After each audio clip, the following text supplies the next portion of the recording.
അപ്പോൾ ഇതെന്തിനെ ബേസിട്ടുള്ള വീഡിയോ ആണെന്ന് നിങ്ങൾക്ക് തമ്പനിയിൽ കാണുമ്പോൾ മനസ്സിലായിട്ടുണ്ടാവും. അപ്പോൾ എനിക്ക് വരുന്ന കുറച്ച് ക്വസ്റ്റ്യൻസ് ഉണ്ടായിരുന്നു. അതായത് ഇവിടുത്തെ ഇൻ്റർവ്യൂ കഴിഞ്ഞ് വെച്ചിട്ട് 2024 ഇൻ്റർവ്യൂ കഴിഞ്ഞ് വെച്ചിട്ട് സ്റ്റിൽ വെയിറ്റിംഗ് ഉള്ളവരും, വിസ കിട്ടി വെച്ചിട്ട് എക്സ്പയർഡ് ആയവരും, ടിക്കറ്റിന് വേണ്ടിയിട്ട് വെയിറ്റ് ചെയ്യുന്നവരും, അങ്ങനെ കുറേ ഇതുണ്ടായിരുന്നു. ഓക്കെ, അപ്പോൾ ഇപ്പോഴത്തെ ഇവിടുത്തെ പ്രസൻറ്റ് സിറ്റുവേഷൻ അനുസരിച്ചിട്ട് ഇപ്പം ജോലിയുടെ കാര്യങ്ങളൊന്നും, അതായത് പുതുതായിട്ടുള്ള ഇൻ്റർവ്യൂവും കാര്യങ്ങളൊന്നും നടക്കുന്നില്ല. പിന്നെ ഇത് ബേസ് ചെയ്ത് വെച്ചിട്ട് റിയാദില് ഇന്റർവ്യൂ അറ്റൻഡ് ചെയ്ത് വെച്ചിട്ട് കിട്ടിയവരും, വിസ വെയിറ്റ് ചെയ്ത് നിൽക്കുന്നവരും, ടിക്കറ്റ് വെയിറ്റ് ചെയ്ത് നിൽക്കുന്നവർക്കൊക്കെ ഒരു കറക്റ്റ് ആൻസർ നമുക്കിപ്പം കൊടുക്കാൻ പറ്റുന്നില്ല. അതുകൊണ്ട് തന്നെ കാരണം എല്ലാവർക്കും അറിയുന്നതാണ്, ഈ വാറും കാര്യങ്ങളൊക്കെ വന്നപ്പോഴത്തേക്കും പലരും പല കാര്യങ്ങളിലും എൻഗേജ്ഡ് ആയതുകൊണ്ടും അങ്ങനത്തെ തീരുമാനങ്ങൾ വേറെ ഒന്നും എടുക്കാത്തത് കൊണ്ടുമാണ് നമുക്ക് റിപ്ലൈ തരാൻ പറ്റാത്തത്.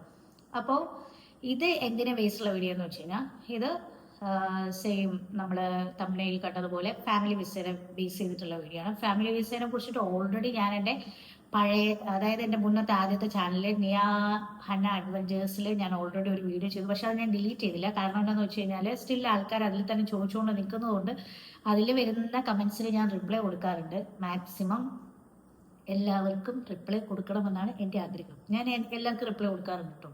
എന്നെക്കൊണ്ട് പറ്റുന്നവർക്ക് എല്ലാവർക്കും ഞാൻ റിപ്ലൈ കൊടുക്കാറുണ്ട്. കാരണം എന്ന് വെച്ച് കഴിഞ്ഞാൽ നമ്മൾ ഒരാളെ ഹെൽപ്പ് ചെയ്യുന്നത് നല്ലതായിരിക്കും. കാരണം നമുക്ക് അയാൾ ത്രൂ അല്ലെങ്കിൽ പോലും വേറെ പല വഴികളിൽ നമുക്ക് ദൈവം നമ്മളെ സഹായിക്കുമെന്ന് വിശ്വസിക്കുന്ന ഒരാളാണ് ഞാൻ.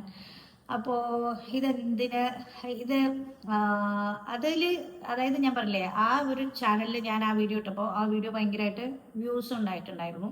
പക്ഷേ അതൊരു ഫാമിലി ബേസ്ഡ് ചാനൽ ആയതുകൊണ്ട്, ചാനൽ മീൻസ് ഫാമിലി ആയിട്ടുള്ള നല്ല മൊമെന്റ്സുകൾ ഷെയർ ചെയ്യുന്ന സ്ഥലമായതുകൊണ്ട് നിയമോൾക്കും ഹനമോൾക്കും ഇഷ്ടമായതുകൊണ്ടായിരുന്നു അത് ഞാൻ വീണ്ടും റീസ്റ്റാർട്ട് ചെയ്തത്. അപ്പോൾ അത് അവരുടെ കാര്യങ്ങളും നമ്മുടെ ഫാമിലി തിങ്സ് ആയിട്ടുള്ള കാര്യങ്ങൾ മാത്രം കിടക്കട്ടെ എന്ന് വിചാരിച്ചിട്ടാണ് ഞാൻ രണ്ടാമത് എൻ്റെതായ ചില തോട്ട്സും കാര്യങ്ങളൊക്കെ പറയാൻ വേണ്ടിയിട്ട് ഈ ചാനൽ സ്റ്റാർട്ട് ചെയ്തു. അല്ലാണ്ട് വലിയ ഇമ്പ്രൂവ്മെൻറ്റ് മറ്റേ ചാനൽ ഉണ്ടായിട്ട് രണ്ടാമതൊരു ഓഡിയോ ചാനൽ ചെയ്തതല്ല കേട്ടോ. അപ്പോൾ ഫാമിലി വിസയിലേക്ക് കിടക്കാം. ഫാമിലി വിസയെ കുറിച്ച് ഓൾറെഡി ചെയ്ത വീഡിയോ എല്ലാവരും കണ്ടതാണ്. അത് ഞാൻ വിസ എടുത്ത സമയത്ത് എങ്ങനെ മറ്റുള്ളവർക്കും കൂടി യൂസ്ഫുൾ ആയിക്കോട്ടെ എന്ന് വിചാരിച്ച് വെച്ചിട്ടാണ് ഞാൻ ആ വീഡിയോ ചെയ്തത്. അപ്പോൾ അതിലും വരുന്ന കമൻസുകളിൽ അനുസരിച്ച് വെച്ചിട്ട് ഉള്ള ഒരു ടോക്കാണ് ഇവിടെ പറയുന്നത്. എന്നാന്ന് വെച്ച് കഴിഞ്ഞാൽ, ഇപ്പോൾ ഫാമിലി വിസ നമുക്ക് തന്നെ എല്ലാവർക്കും അറിയുന്നതാണ്. അതായത് വിസിറ്റിംഗ് വിസനെ ബേസ് ചെയ്ത് വെച്ചിട്ട് വരുമ്പോൾ ഫാമിലി വിസ ഏറ്റവും യൂസ്ഫുൾ ആയിട്ടുള്ളതാണ് എനിക്ക് തോന്നിയിട്ടുള്ള ഏറ്റവും ബെനിഫിറ്റ്സ് ആയിട്ടുള്ളതും ഫാമിലി വിസയാണ്. കാരണം വിസിറ്റിംഗ് വിസ എന്ന് പറയുമ്പോൾ വിസിറ്റിംഗ് വിസയിൽ എപ്പോഴും ചേഞ്ചസ് വന്നുകൊണ്ടിരിക്കും. ഇപ്പോൾ ഈ വാറും കാര്യങ്ങളുള്ളത് കൊണ്ടും ഹജ്ജിൻ്റെ ടൈം അടുക്കുന്നത് കൊണ്ടും എല്ലാം അവർ ഒരു മാസത്തേക്കുള്ള വിസയാണ് കൊടുക്കുന്നത്. അതിൽ കൂടുതൽ എക്സ്റ്റെൻഡ് ചെയ്തിട്ട് കൊടുക്കുന്നില്ല. അതായത് ചില ആൾക്കാർ, ചില ഏജൻസിക്കാർ പറയും, ഇപ്പോൾ കുഞ്ഞുമായിട്ട് വരുന്ന അമ്മ ഉണ്ടായിരിക്കുമല്ലോ, അപ്പോൾ അവരടുത്ത് പറയും നമ്മുടെ ജവാസാത്തിൽ പോയി വെച്ചിട്ട് കുഞ്ഞിൻ്റെ കാര്യങ്ങളൊക്കെ പറഞ്ഞു വെച്ചിട്ട് ഒന്ന് എക്സ്റ്റെൻഡ് ചെയ്ത് ചോദിക്കാൻ വേണ്ടി. പക്ഷെ എന്നിട്ട് പോലും കൊടുക്കുന്നില്ല. ചിലപ്പോൾ ഒരു 10-20 ദിവസം, 10-15 ദിവസം എക്സ്റ്റെൻഡ് ചെയ്ത് കിട്ടുന്നല്ലാണ്ട് 3 month ആയിട്ട് അങ്ങനെ ആരും കൊടുക്കുന്നില്ല. വീണ്ടും കോള് വന്നിട്ടുണ്ട്, അത് കഴിഞ്ഞിട്ട് ബാക്കി കണ്ടിന്യൂ ചെയ്യും. ഇതാട്ടോ ഞാൻ ഇന്നലെ ഇന്നൊന്നും പറയാൻ വേണ്ടി പറ്റത്തില്ല. പക്ഷെ ഞാൻ ഇന്നലെ പറഞ്ഞു എന്ന് ഇതിൽ പറഞ്ഞത് എന്താണെന്ന് വെച്ച് കഴിഞ്ഞാൽ, ഇന്നലെ വീഡിയോ എടുത്തതിന് ശേഷം ഞാൻ ഇന്നാണ് വീഡിയോ എടുക്കും. അപ്പം ഞാൻ ഇന്നലെ പറഞ്ഞതെന്ന് ഉദ്ദേശിച്ചത് കൊണ്ട്, ഇന്നലെ ഞാൻ ഫുഡിൻ്റെ ഒരു കാർഡ് പറഞ്ഞിട്ടുണ്ടായിരുന്നു, അത് ഈ കാർഡ്. അങ്ങനെ എൻ്റെ ഫുഡ് ഈവനിങ് കൂടി ഉണ്ട്, അതുകൂടെ കഴിഞ്ഞു. പക്ഷെ വണ്ടി ആട്ടോ വെയിറ്റിങ്. വണ്ടി വെയിറ്റ് ചെയ്ത് ഇവിടെ ഇരിക്കേണ്ടി വരും. കാരണം അവിടെ നിന്ന് 5 o'clock വണ്ടി പുറപ്പെടുന്നത്. ഇങ്ങോട്ട് വെക്കേഷൻ പോകുന്നവരും ഉണ്ട്, അതുപോലെ തന്നെ ജിദ്ദയിൽ ഷോപ്പിങ്ങിന് വരുന്ന ആൾക്കാരുണ്ട്. അപ്പം നമ്മളിവിടെ നിന്ന് പോകാൻ വേണ്ടിയിട്ട് ലേറ്റാവും. അപ്പോൾ ഇന്ന് ആദ്യം ലഞ്ച് എടുക്കണ്ടെന്ന് ഞാൻ വിചാരിച്ചു. പിന്നെ എനിക്ക് വിശന്ന് കഴിഞ്ഞപ്പോൾ ഞാൻ പിന്നെ പോയിട്ട് ലഞ്ച് എടുത്തു. ലഞ്ച് കബാബും റൈസായിരുന്നു. ഡയറ്റിങ് ചെയ്യുന്നവർക്ക് നല്ലതെന്ന് തോന്നുന്നു കേട്ടോ. കാരണം റൈസിൻ്റെ ക്വാണ്ടിറ്റി ഒക്കെ ഭയങ്കര കുറവായിരുന്നു. ഇല്ല, അത് മതി.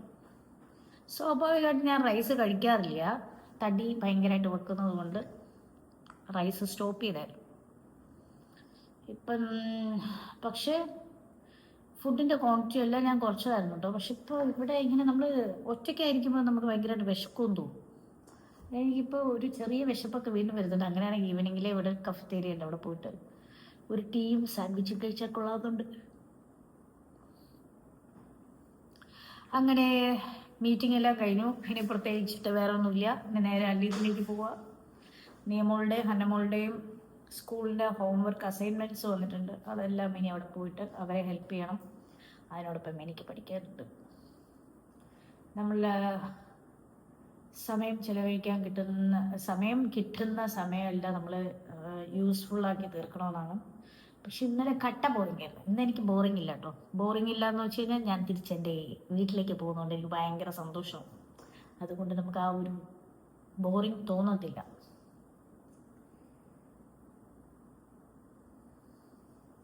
അപ്പോൾ ഈ വണ്ടിയൊക്കെ വന്നിച്ചിട്ട് അതിൽ കയറുന്നതും കൂടി കഴിഞ്ഞ് വെച്ചിട്ട് നമുക്കൊരു വൈൻഡപ്പ് ഇടാം അല്ലേ. ഇവിടെ വേറെ പ്രത്യേകിച്ചിട്ടൊന്നുമില്ല.